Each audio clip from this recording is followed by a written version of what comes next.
Ay, mga kapobre, hindi naman ako nakapalaot.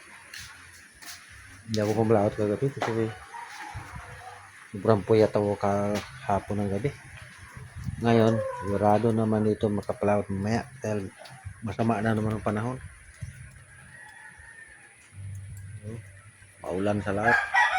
Kanina pa itong alas 2 na madaling araw nag-umpisang ulan-ulan. Ay, wala naman tayong kita ngayon. Malaking alon. Kanina ang lakas ng hangin ngayon ng madaling araw. Pagising ko, alas 3 pa ako nagising kaganina.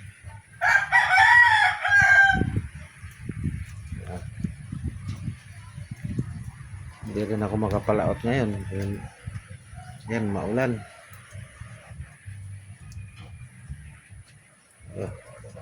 Wala na naman tayong kinita nito. Mahirap pag walang pera.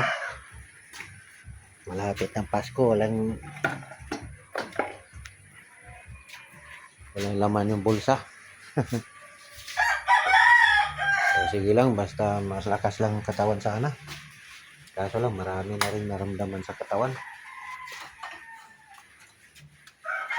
Daming sakit ng katawan ko.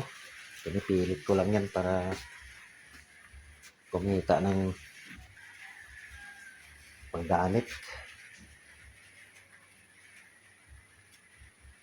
So, update na lang ako mamaya mga kapobre kung makapalaot ako mamaya nga po. Magbibindi pa ako, titingnan ko kung makaya lang mamaya. Magpalaot ako mamaya ang gabi. Nandito lang.